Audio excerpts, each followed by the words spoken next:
थेट जाऊयात लोकसभेमध्ये श्रीकांत शिंदे बोलतायत।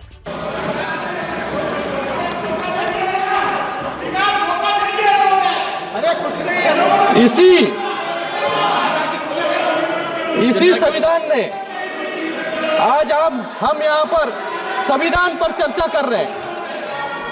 आज हम यहाँ पर बैठे हैं, ये सब श्रेय जो है इस संविधान का है। आज इसी संविधान ने एक साधारण परिवार से आने वाले नरेंद्र मोदी जी को प्रधानमंत्री बनाया और इसी संविधान ने आज एक सामान्य शिवसैनिक ऑटो रिक्शा चलाने वाले को महाराष्ट्र का मुख्यमंत्री भी बनाया। Sir, he took my name, sir. He took my name. He took my name, sir. I'd like to answer the question. Very good. I will give you a chance, sir. इसी संविधान ने कांग्रेस पार्टी को 400 से 40 पर लाकर खड़ा कर दिया और इसी संविधान की ताकत महाराष्ट्र की लोगों ने You can't do that. I'm talking to him. I'm not ending, sir. Sir, I will certainly give you the chance. Sir. I will certainly give you the chance. Sabhabati Please sit Mohdaya, down. I Please sit am not down. ending. I am not ending, sir. After his speech, he is not yielding. इसी संविधान ने sir देखिए अच्छे से देखिए ये कौन सा संविधान है, ये कौन सा संविधान है? हाँ, शेर के पास कैसे आ सकते हैं? हाँ Sir, he is not yielding. ये चेयर के पास आ गए। After he completes, I'm giving you the chance. संविधान की दिवाली देते हैं सर ये। Let him continue. After he completes, I'm giving you the chance. Sir I am not ending. No, sir. Just listen to him. I am not ending sir. Sir, इसी संविधान ने Congress party को 400 से 40 पर लाकर खड़ा कर दिया और इसी संविधान की ताकत ने महाराष्ट्र की लोगों ने हमें इतना बड़ा मैंडेट दिया जहां पर महाविकास आघाड़ी मिलकर भी लीडर ऑफ ऑपोजिशन जो है बना नहीं पा रही है। आज उस संविधान के 75 वर्ष हुए हैं और ये संविधान कितना मजबूत है उसका मैं आज उस संविधान के 75 वर्ष हुए हैं और ये संविधान कितना मजबूत है उसका मैं उदाहरण देता हूँ। टॉम गिन्सबर्ग जो यूनिवर्सिटी ऑफ शिकागो के प्रोफेसर हैं और जिन्होंने 1789 के बाद अपनाए गए विभिन्न देशों के 200 से अधिक संविधान का अध्ययन किया, उनके अनुसार पूरे विश्व में संविधान की औसत लाइफ सिर्फ 17 वर्ष है। ये गर्व की बात है कि हमारा संविधान 75 वर्ष से अडिग है और आगे भी हम सबको दिशा दिखाने का काम कर रहा है। sir, 1 second. 1 second. Sir, 1 second. बोल रहे हम वोट देंगे, वही तो बोल रहा हूँ, मैं बोल रहा हूँ, वही मैं बोल रहा हूँ, आपका बात एक मिनट, आपका बात कोई बोल रहा हूँ, अरे यार आपका बात कोई बोल रहा हूँ, सुनो ना सर जो सिस्टम है जब मेंबर बोल रहे हैं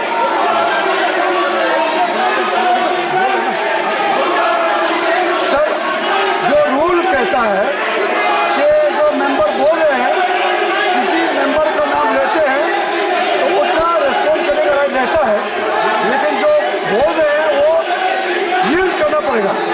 जब वो यील्ड करेंगे तो राहुल गांधी जी को जरूर बोलने का मौका मिलेगा और आपने कहा था कि इनके बोलने के बाद लीडर ऑफ ऑपोजिशन को बोलने का मौका देंगे, वो आपका चेयर से कहा है, ये भी रूल के तहत ही है और ये संविधान रूल में है, तो मेंबर यील्ड करेंगे तो ये बोल सकते हैं और वरना तो आपने बोल ही दिया कि इसके बोलने के बाद राहुल गांधी को फिर से क्लैरिफिकेशन का मौका देंगे, आपने कहा है। Yes, sir. I already mentioned that he is not yielding. After he completes, I will give a chance to you. Please complete. He will complete, then I will give a chance to him. Yes. Let him continue.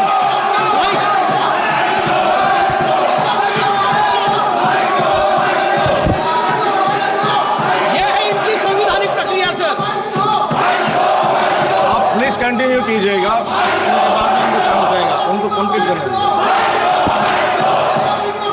एक उदाहरण इन्होंने एक उदाहरण दिया कि युवाओं के जो है अंगूठे काटने का काम यहाँ पर हो रहा है। एक उदाहरण में संविधान के आर्टिकल 45 जिसमें ये मैंडेट था कि 10 साल के अंदर देश में 14 वर्ष तक के बच्चों को मुफ्त शिक्षा का अधिकार दिया जाए, लेकिन शिक्षा का अधिकार देने में हमारे देश को 50 साल लग गए और 2002 में हमारी एनडीए सरकार ने शिक्षा का अधिकार जो है लोगों को दिया। बच्चों के अंगूठे काटने का काम, क्योंकि बाबा साहेब अम्बेडकर कहते थे कि शिक्षा जो है शेरनी का दूध है, जो पिएगा वो दहाड़ेगा। लेकिन कांग्रेस को अंगूठे छाप लोग चाहिए थे, लोगों को पढ़ा लिखाने में उनको इंटरेस्ट नहीं था, जिससे लोग आगे बढ़े।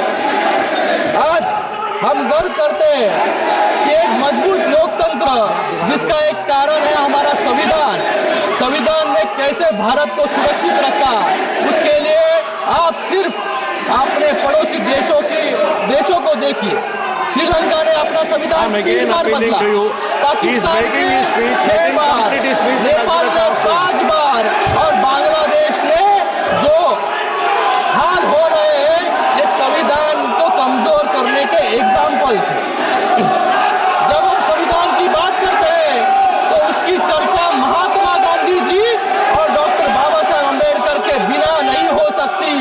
इन्होंने तो डॉक्टर बाबा साहेब अम्बेडकर का नाम तक नहीं लिया, क्योंकि डॉक्टर बाबा साहेब अम्बेडकर से इनका विरोध जो है पहले से चल रहा था। डॉक्टर बाबा साहेब अम्बेडकर जी को 2 बार हराने का काम इसी कांग्रेस ने किया। इसलिए कांग्रेस के संदर्भ में कुछ शब्द महात्मा गांधी जी ने मेंशन किए थे, मैं यहाँ पर कहना चाहूंगा। महात्मा गांधी जी ने जनवरी 27, 1948 को यह लिखा था, कांग्रेस हैज, ये सुन लीजिए कांग्रेस वालों, Congress has outlived its use in its present form, should be disband and flower into a लोक सेवक संघ। और डॉक्टर बाबा साहेब अम्बेडकर जी ने भी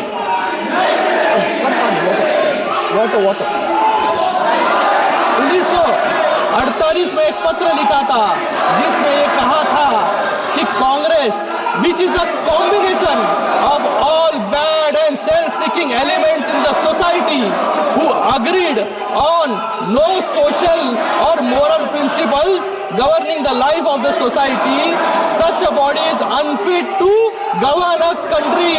ये मैं नहीं, डॉक्टर बाबा साहेब अम्बेडकर जी के शब्द हैं। Sir, kindly conclude your speech. तो कंक्लूडिंग सर, आज doctor Baba Saheb Ambedkar, Baba Saheb my life with doctor BR Ambedkar, जो बाबा साहेब अम्बेडकर की पत्नी सविता अम्बेडकर जी की ऑटोबायोग्राफी है, उसमें उन्होंने बताया है कि कैसे कांग्रेस और कम्युनिस्ट ने मिलकर 2 बार डॉक्टर बाबा साहेब अम्बेडकर जी को गिराने का काम किया। और उसी के साथ में डॉक्टर बाबा साहेब अम्बेडकर को 40 साल, डॉक्टर बाबा साहेब अम्बेडकर जी को 40 साल लग गए। आप सदन चलाना चाहते हैं, सीट पे जाए, बोल। हाँ, हाथ दे रहे, आप सीट पे जाइए, सीट पे जाइए, आप सीट पे जाइए। हाँ, पॉइंट ऑफ ऑर्डर, जाके सीट पे। वेणुगोपाल जी सबको बिठाइए, फिर सीट पे, फिर पॉइंट ऑफ ऑर्डर दूंगा आपको, फिर पॉइंट ऑफ ऑर्डर दूंगा। पॉइंट ऑफ ऑर्डर वेणुगोपाल जी। नहीं, वो तो जाएंगे, ये जाएंगे। वो आपको एक मिनट आप जाइए सीट पे, सदन आउट। हाँ, जाइए सीट पे जाइए, सीट पे। आप नारे बजाना लगा चाहते हो, उनको पॉइंट ऑफ ऑर्डर सुनना चाहते हैं तो सीट पे जाइए। हाउस ऑर्डर में आएगा, मैं पॉइंट ऑफ ऑर्डर दे रहा हूं। जाइए सीट पे, जाइए। हाँ, मैं पॉइंट ऑफ ऑर्डर दे रहा हूं उनको। हाँ, जाइए, हाँ जाइए। पहले पॉइंट ऑफ वेणुगोपाल जी, आप पॉइंट ऑफ ऑर्डर उठा दीजिए। नंबर सीट नंबर बोलिए। Sir, this house Sir, last day आप also. नंबर बताइए. Sir, last day also. When you allowed me to speak. Rule number. Sir, 1 minute, sir. Last day also. Sir. आप सब ज्ञान मत बांटो. Sir, last day also when you allowed me to speak, I narrated the parliamentary conventions. I quoted Shastra and Kaul also. Every house, leader of opposition has a role, which in this house is totally denied. Whenever leader of opposition is standing for a speak, you are never allowing to speak leader of opposition. Whether this house is not belongs to leader of opposition also. Shastra and Kaul is very clear. Whatever role that government side, Prime Minister has the role because ruling the party. He is the leader of the opposition. Okay. I told about the ministers. Sir, my point is that Honorable Minister took his name. Okay. Honorable member took his name. LOP's name. Then asked the question directly to the LOP. Okay. Then LOP raised. I can answer it. Not allowing. Okay. You are every time, sir, every minute you are allowing Parliamentary Affairs Minister. When we are asking for a point of order. मैं बता रहा हूँ. मैं दे रहा हूँ. Sir, मैं दे रहा हूँ. sir, आपकी बात सुन लीजिए ना. हाँ. We also, at least also, we should also feel that this house is also ours.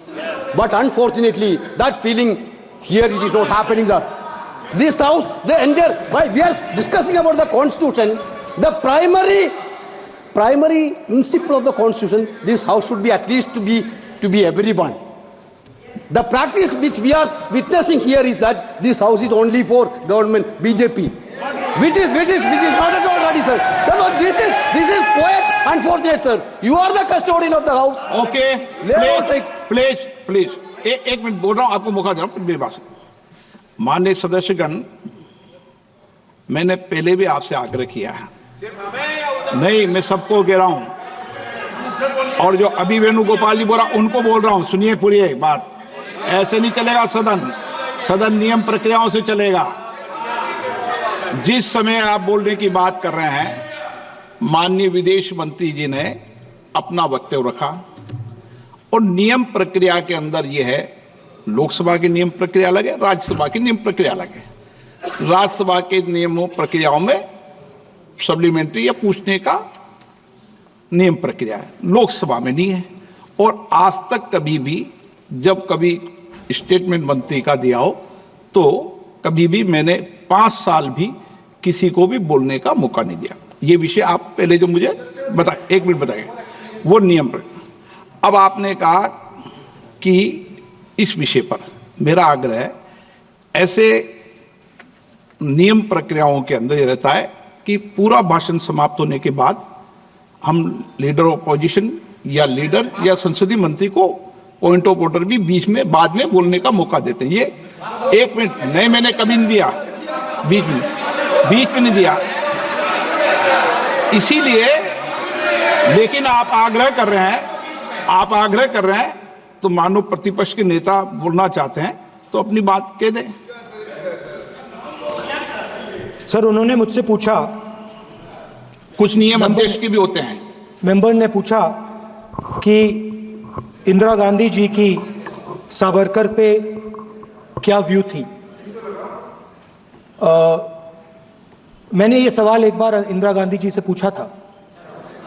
हाँ, जब मैं छोटा था मैंने पूछा था और उन्होंने बोला, इंदिरा गांधी जी ने बोला कि Savarkar ji compromised with the British, wrote a letter to the British and asked for forgiveness from the British. और उन्होंने बोला, इंदिरा गांधी जी ने बोला that गांधी जी जेल गए, नेहरू जी जेल गए और सावरकर जी ने माफी मांगी थी. ये इंदिरा गांधी जी की पोजीशन है.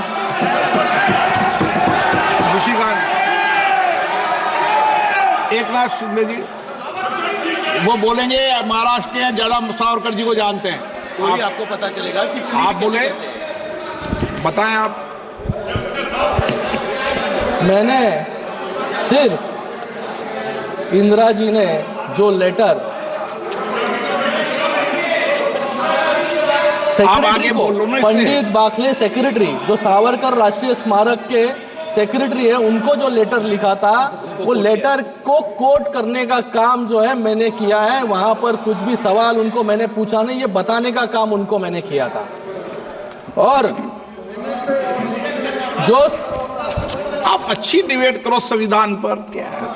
देखो हम लोग संविधान पे ही बात कर रहे हैं सर। उठ के मत जाओ, सुन नहीं रहे आप ऐसे नहीं किया, आप मुझे बोलिए सर। कंटिन्यू करूं? आप कंटिन्यूस करो। आज मैं इस सदन में एक महत्वपूर्ण घटना है। यहाँ पर संविधान के बारे में कंटिन्यूसली हाथ में बुक लेकर लोकसभा के वक्त फेक नैरेटिव फैलाने का काम इन्होंने किया। बीच में तो संविधान की किताब सिर्फ कवर था, अंदर पेजेस जो है ब्लैंक थे, क्योंकि संविधान का इस्तेमाल सिर्फ लोगों का वोट बटोरने के लिए इन्होंने किया। मैं आज इस सदन में एक अत्यंत महत्वपूर्ण घटना का उल्लेख करना चाहूंगा सर। 5 मिनट चाहूंगा, सिर्फ 5 मिनट चाहूंगा कि जो संविधान पर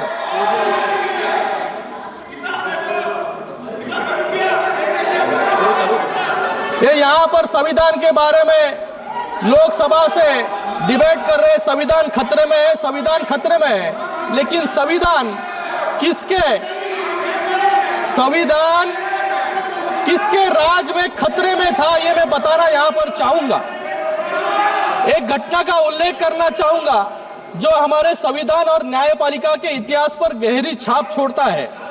मैं बात कर रहा हूं इलाहाबाद हाईकोर्ट के जस्टिस जगमोहन लाल सिन्हा जी की, जिन्होंने 1975 में इंदिरा गांधी जी को चुनावी भ्रष्टाचार मतलब इलेक्टोरल मैल प्रैक्टिसेस के लिए अयोग्य ठहराने का ऐतिहासिक निर्णय दिया। यह फैसला न केवल साहसिक था बल्कि न्यायपालिका की स्वतंत्रता और संविधान की रक्षा का प्रतीक भी था। लेकिन इस फैसले को रोकने के लिए कैसे कैसे असंवैधानिक, जो यहाँ पर संविधान के बारे में बात कर रहे हैं, असंवैधानिक हथकंडे अपनाए गए, ये सुनकर आप सभी लोग हैरान रह जाएंगे। जस्टिस सिन्हा को देहरादून से फोन आया और ये फोन खुद इलाहाबाद के चीफ जस्टिस का था। उन्होंने कहा कि ये गृह मंत्रालय के अतिरिक्त सचिव पीपी नायर ने उनसे मुलाकात की और फैसले को जुलाई तक टालने का दबाव बनाया। ये रिकॉर्ड्स पर है, रिकॉर्ड्स पर है। अरे मैं खुद नहीं बोल रहा हूं, सबके साथ में सामने ये रिकॉर्ड्स पर है, आप रिकॉर्ड देख लीजिए। इतना ही नहीं, जज के निजी सचिव को धमकियां दी गई और जजमेंट के मसौदे को जानने के लिए सीआईडी के एक विशेष टास्क फोर्स को लगाया गया। ये घटना कांग्रेस शासनकाल में न्यायपालिका पर दबाव और संविधान की हत्या का स्पष्ट उदाहरण जो है ये है। और ये होता है लाचार सिस्टम जो कांग्रेस ने बना दिया था आपातकाल में, जिसमें ना विपक्ष सुरक्षित थे, ना जनता और न इस देश के जज भी सुरक्षित थे। मुझे यहाँ पर कुछ और भी बातें रखनी थी, लेकिन यहाँ पर समय के कारण मैं अपनी बात संक्षिप्त में खत्म करना चाहूंगा। हमने संविधान संशोधन के माध्यम से one tax one nation one tax यानी जीएसटी लाया, महिलाओं के लिए आरक्षण लाया, ओबीसी कमीशन को संवैधानिक दर्जा दिया, एक अलग एसटी कमीशन बनाया और आर्टिकल 370 को हटाने का काम भी हमने किया। शिक्षा का अधिकार लाया और आपने क्या किया, आपने 9th शेड्यूल लाके, जिसका क्या उद्देश्य था कि सभी काले कानूनों को लीगल बनाने के लिए जो है आपने आर्टिकल शेड्यूल 9th लाने का काम यहाँ पर किया, जिससे जुडिशियल रिव्यू से आप सभी लोग जो है इम्यून रह जाए। मैं यहाँ पर मेरी बात